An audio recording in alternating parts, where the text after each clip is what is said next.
It's by far the easiest way of travelling incognito with the rabble of hangers-on who will send you attract. You're right. It's no concern. Well, I couldn't agree more, of course. That's not what my heroic reputation leads people to expect of me. So I put on my best dutiful expression and said, "The security of the Imperium is the concern of all His Majesty's loyal servants." Well, that's true too, and it lets me out, but no one needs to know that. Amberly nodded somberly and trotted back to the stage. I watched her go, cursing myself for giving it the paltry move. As you'll no doubt appreciate, the rest of the evening promised to be anticlimactic. So I drifted back to the food and drink. Our rations back at the compound were adequate enough, but I wasn't going to pass up the opportunity to savour a few delicacies while we were there. It was as good a vantage point as any to enjoy Amberley's performance. It was also, as I'd learned from uncountable similar affairs, the best spot from which to cull gossip, since everyone gravitated there so much. Thus it was that I made the acquaintance of Aurelius, without the faintest presentiment of the trouble that innocent conversation would lead to. If anything, I suppose, it was the sling that was to blame. It had seemed a good idea at the time, but now I came to fill a plate. The damn thing got in the way, preventing me from reaching out for the palavine pastries perched on the opposite side of the table. If I transferred the plate to my left hand, I was turned awkwardly. My centre of mass shifted, so I still couldn't reach. I was trying to work out a way of getting to them when a thin arm reached across to pick up the dish. "Allow me." The voice was dry and cultural. I transferred a couple of the delicacies to my plate and found myself addressing the man I'd almost convinced myself was an inquisitorial agent. It was ridiculous, of course, but still. "Thank you, Sieur Aurelius," I said. "You're most kind." "Have we met?" His eyes were shadowed. The irises were almost black, and had an unnerving, piercing quality that increased his resemblance to a bird of prey. "Your reputation precedes you," I said blandly, letting him make of that what he would. I don't mind admitting I was less relaxed than I tried to look. If he really was an inquisitor, there was a good chance he was a psycho too, and might know me for what I was. But I'd encountered mind readers before, and I knew they weren't as formidable as most people thought. Most of them can only read surface thoughts, and I was so long practiced at dissembling that I did so without any conscious awareness. "I'm sure it does." He was an old hand at this game too. An essential skill, whether his profession was as it appeared, or as I had surmised. "You seem to have the ear of His Excellency," I said, and the first momentary flicker of emotion appeared on his face. I got in on his guard. "I have both. Unfortunately, His Excellency appears to lack anything between them." He took one of the pastries for himself. He's paralyzed with indecision. But indecision about what? Ingenuously. Where his best interests lie, and those of his people, of course. Aurelius bit into the delicacy as though it were Grice's neck. Unless he starts showing some leadership, this world will go down in blood and burning, but he sits and vacillates and hopes it will all go away. "Then let's hope he comes to his senses soon," I said. The keen eyes impaled me again. "Indeed." His voice was level. "For all our sakes." He smiled then, without warmth. "The Emperor be with you, Commissar Kane." My surprise must have shown on my face, because the smile widened a touch. "Your reputation precedes you too." Leaving me curiously troubled. I didn't have long to dwell on my unease there, because the flunky who'd announced our arrival was back, looking a little flustered. He'd called out a number of names since Castine and I had made our entrance, but it was clear that this time he expected to be listened to. He pounded a staff on the polished wooden floor, and the babble of voices gradually diminished. Amberley's trailed away in mid-chorus, which was a real shame. The flunky's chest inflated with self-importance. "Your Excellency, my lords, ladies and gentlemen, Oran Shui Sasai, Ambassador of the Tau." And for the first time since arriving on Gravelax, I was face to face with the enemy.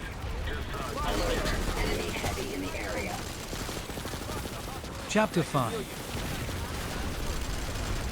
Treachery is its own reward. Calidus Temple proverb. One thing I'll say for the town, they certainly know how to make an impressive entrance. Shui Sasai was draped in a simple white robe, which made all the imperial dignitaries look ridiculously overdressed, and was surrounded by others of his kind similarly attired. There was no mistaking who was in charge, though, as his charisma filled the room, his entourage bobbing in his wake as he strode confidently across the polished wooden floor towards Grice, like seabirds around a fishing boat. I didn't realize at the time how apt the mental image was, of course. The ambassador, like all Tau diplomats, would be one of the water caste. What I did notice, almost at once, was the bluish cast of his skin, and that of his compatriots, which I'd been led to expect from Vivas' gossip and the various reports I'd read. What I hadn't expected was the single braid that grew from his otherwise hairless skull, plaited and ornamented with ribbons in a variety of colours, which contrasted vividly with the plain simplicity of his garment. The meaning of the bizarre manifestly called for, in pursuit of their own selfish agenda. In the years since, many theories have been put forward as to the true identities of those responsible. The vast majority of them laughably paranoid, but a careful sifting of the evidence can lead to only one conclusion. The unseen hand behind so much mayhem and treachery is unquestionably that of the rogue traders. At this point, the narrative diverges, albeit quite amusingly, from anything resembling scholarship, or indeed historical accuracy.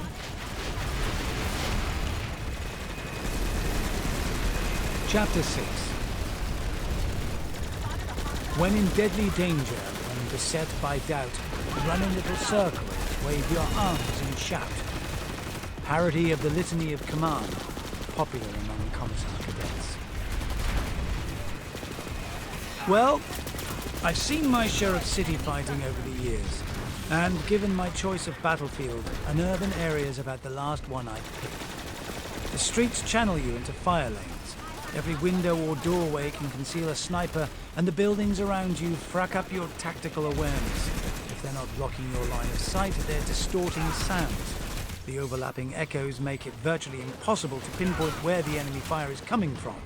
In most cases, the best thing you can say for it is that at least there aren't any civilians around to get caught in the crossfire, as by the time the guard gets sent in, they're either dead or have fled from the airstrikes and the artillery bombardments. Mayo that night was different. Instead of the piles of rubble I'd normally expect to find in an urban war zone, the buildings were, for the time being at least, intact. Although the ominous orange glow in the distance suggested that wasn't going to be true for much longer. Since Kane was already aware of the fire at the governor's palace, which eventually razed approximately 2/3 of the structure, he must have noticed one of the many smaller fires which broke out across the city that night. Despite his apprehension, few of them spread very far, and much of the urban infrastructure remained intact, for a short while at any rate. And the streets were full. Not bustling exactly, but by no means deserted either. As the truck gathered pace, we caught sight of civilians running for cover, to join or avoid the swelling groups of shouting rioters who seemed to be congregating at every corner. Some wore the Xenoist braids, others symbols of imperial lords. Aquilae were common, of course, and several of the loudest and most militant sported scarlet sashes, like the one which marked my own commissarial authority. Regardless of their normal allegiance, however, most of the groups we passed were energetically engaged in breaking open the nearest storefronts and looting the contents. Not much of an advertisement for the Imperial cause, Hastings muttered passively. She was crammed in the cab with me, jammed up against the passenger door as far from Jürgen as she could get. The wind of our passage ruffled her hair, the window wide open. Well, why not? The glass wasn't going to stop a lasbolt anyway, and I was even closer to our pungent driver than she was, so I wasn't about to object. Or theirs. I indicated a mob of scalp-locked Xenoists running from a burning pawnbroker's, their pockets bulging with currency. Must be something to do with the greater greed, I joked grimly. As we approached, the Xenoists recognized our truck as an Imperial military model and began to shout abuse. A few bottles and other makeshift missiles flew in our direction. Over their heads, Lustig, I ordered. The squad of troopers in the cargo space behind us fired, just low enough to make the troublemakers flinch away from the crackling lasbolts, and they scattered as Jurgen put his foot down. Very restrained, Castine commented. I shrugged. I couldn't have given a damn if the troopers had killed a lot of them, to be honest. But I was trying to make a good impression on our little blue guests, and there was always that reputation to consider. We'd left the governor's palace as soon as we could get the tower aboard the truck, scrambling over the tailgate in the flickering light from the burning building. Lustig's squad split into teams again, 5 on each side, leaving the Xeno diplomats in the middle. It wasn't exactly high security, but it was the best we could do under the circumstances, and I hoped it would be enough. Good luck, Commissar, Donali's sober tone told me he thought we'd need it as he grasped my hand.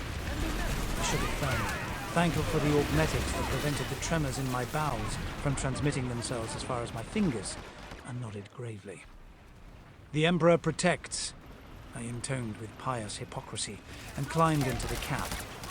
At least with a box of metal and glass around me, I was afforded some degree of shelter. And with Castine and Jurgen on either side to absorb any incoming fire, I'd be safer there than anywhere else.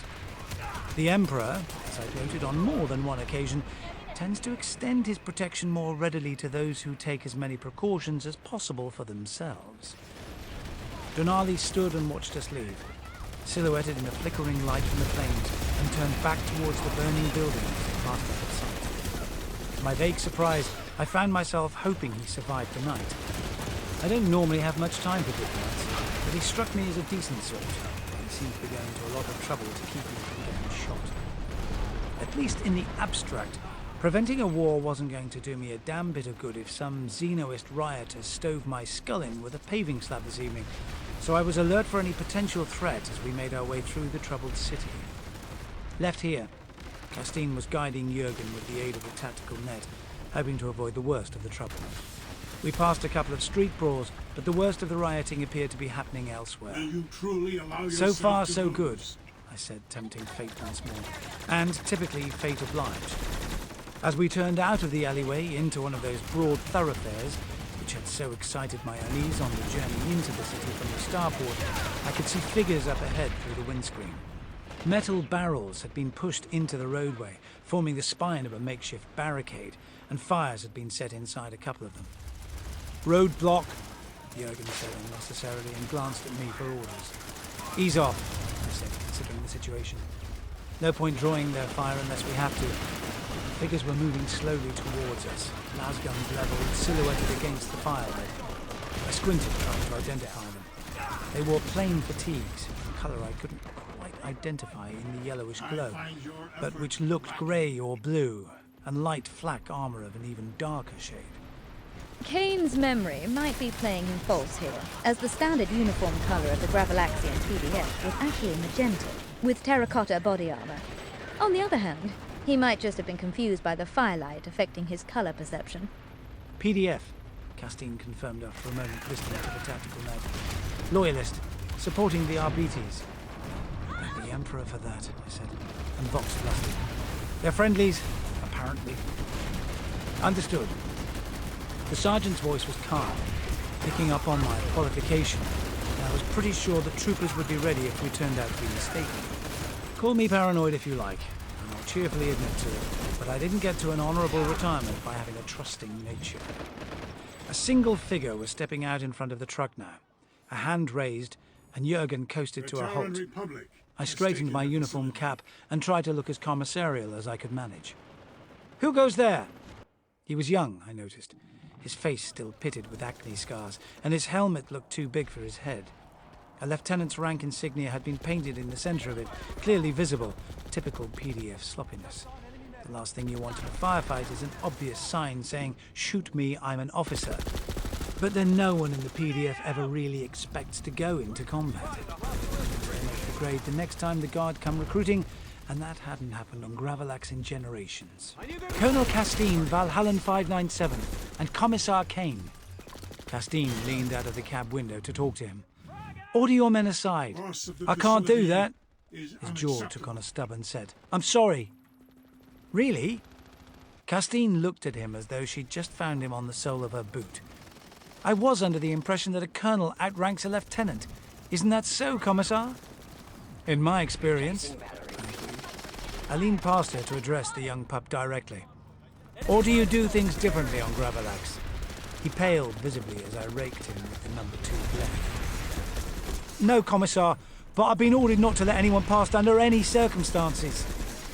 I think you'll find my authority supersedes any orders you may have been given, I said confidently. His jaw worked convulsively. But the rebels are in control of the next sector, I said. The tower are leaving their enclave. Lies! El Hassai jumped up on the flatbed behind us, now clearly visible to the young lieutenant and his PDF troopers. I was really beginning to suspect that the hot-headed tower had some sort of death wish, and one I'd be happy to grant if he carried on like this for much longer. They remain behind the boundaries, we agreed! Blueies! The lieutenant swung his lasgun up to cover us. Behind the barricade his men did the same. To my intense relief, Lustig and his troopers kept their cool, keeping their own weapons lowered, or there would have been blood spilt within a heartbeat. What's going on here? You don't have the security clearance to know the Emperor's name or face the consequences. I suppose I was to blame for what happened next. I'd got so used to being around guardsmen who accepted my authority without question that it never even occurred to me that the young lieutenant wouldn't back down. But I'd reckoned without the PDF's relative lack of discipline and the fact that to them a commissar was just another officer in a fancy hat. The fear and respect that normally goes with the uniform just wasn't there so far as they were concerned. Sergeant! The lieutenant turned towards one of the troopers outlined by the fire barrels. Arrest these traitors! Lustig, I said. Fire. Even as I spoke, I was leveling the las pistol. The lieutenant's eyes widened for a fraction of a second as he began to turn back to us, the glint of vindictive triumph giving way to a momentary panic, and then half his face was gone as I squeezed the trigger. I'd killed a great many men over the years, so many that I lost count about a century back. And that's not even taking into account the innumerable Xenos I've dispatched. And I barely lost a night's sleep over any of them. It's usually been them or me, and I don't suppose they'd have been unduly troubled if things had gone the other way. But the lieutenant was different. Not an enemy, or guilty of a capital crime. Just stupid and overeager. Maybe that's why I can still picture his expression so vividly. The troopers in the back of the truck raised their lasguns, snapping out a burst of rapid fire while the PDF was still in shock. Only a few had time to react, diving for cover as the bolts burst around them, and Jurgen floored the accelerator. Warp this! Castine ducked as a lasbolt from the defenders scored the cab door beside her and drew her bolt pistol. Take them all! If there were any survivors, they'd be on the Voxnet in moments, betraying our position to whoever might be listening and marking us as a target to be hunted down by either side.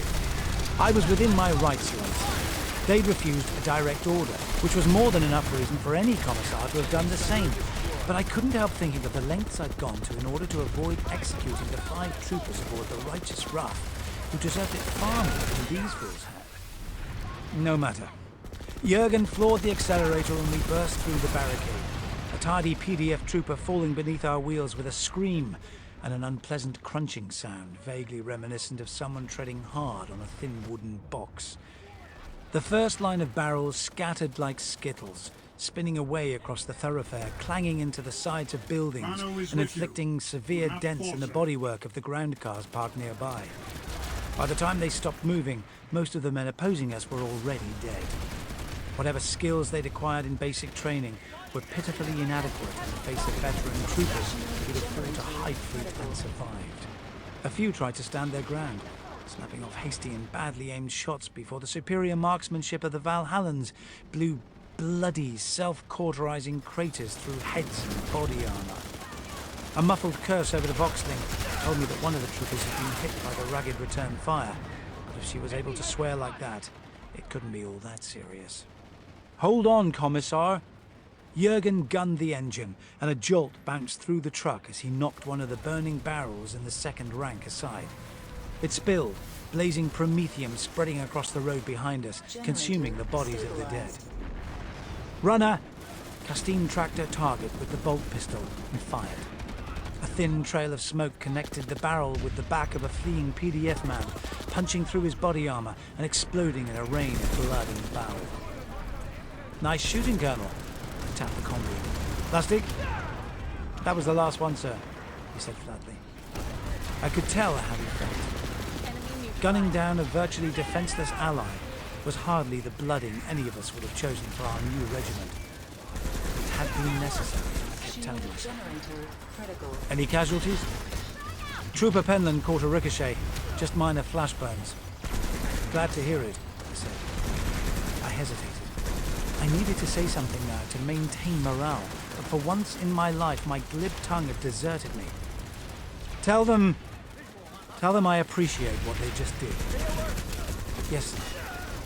There was an unexpected note of sympathy in the sergeant's voice, and I realized that I'd said the right thing after all. They knew what was at stake here as much as I did.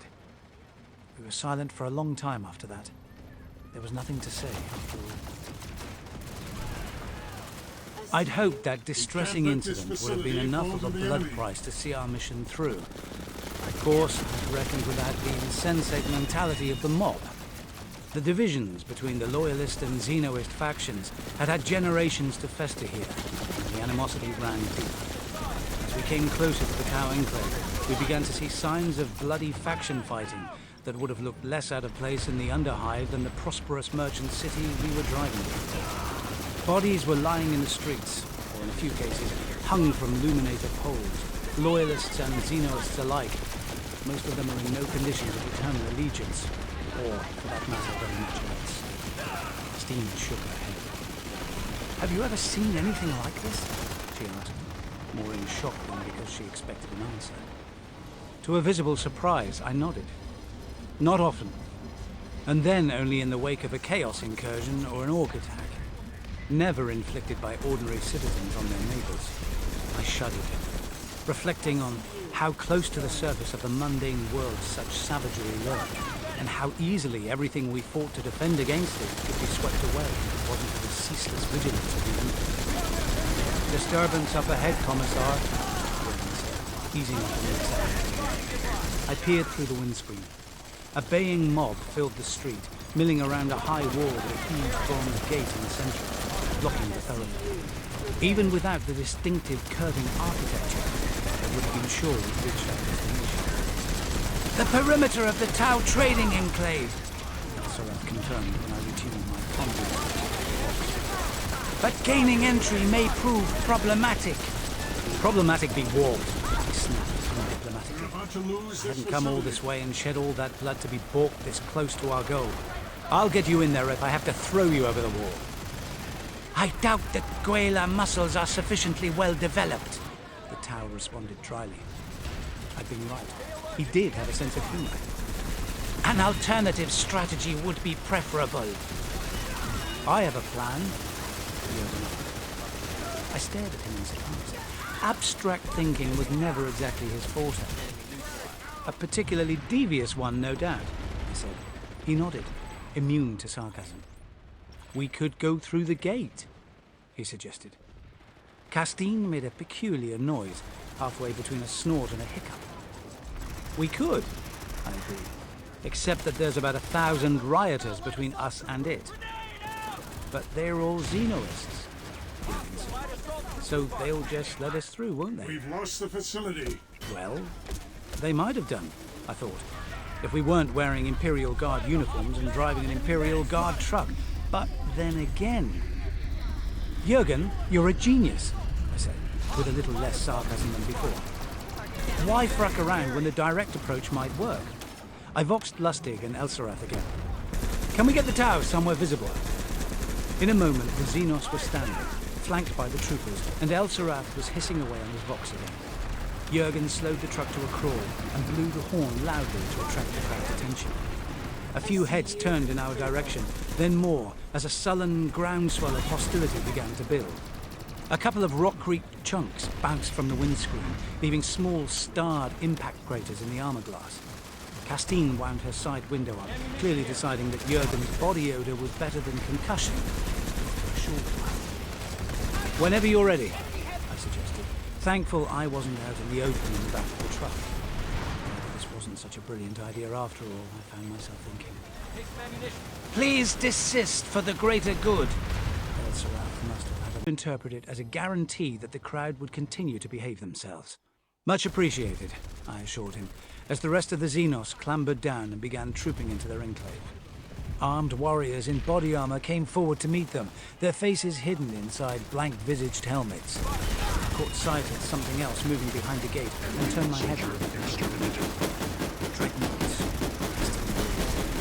They were certainly large enough for that, but they moved with an easy grace far removed from the lumbering war machines I had encountered before. Their lines were angular, topped off with headpieces which resembled the helmets of their line troopers. The resemblance ended with their sides, towering at least twice the height of the just battle suits. Nothing special. Castine and I glanced at them. I couldn't make out much detail at this distance, but they were clearly heavily armed, and the idea of facing a foe that fielded such things as a matter of course wasn't exactly comforting. I began to suspect that this was precisely the impression we'd meant to get. I'm sure they're not, I said, radiating an easy confidence I didn't feel, and enjoying the momentary flicker of doubt in the Xenos' eyes. Go with your Emperor, Commissar Kane. You have our gratitude, he said at last, and followed his friends inside. The gates began to swing closed. Time we were gone, I said, hoisting myself back into the camp. Castine decided to ride on the back this time. I blamed her after getting the full benefit of Jurgen, so I suggested the wounded trooper Penman rode back in the cab with us instead. Better safe than sorry, I said, until we get back to the Medicae at least. So, despite her understandable reluctance, I was able to replace my human shield and enhance my reputation for concern about the troopers under my command at the same time. And we'd succeeded in doing our bit to prevent a full-scale war from breaking out, which was no mean feat.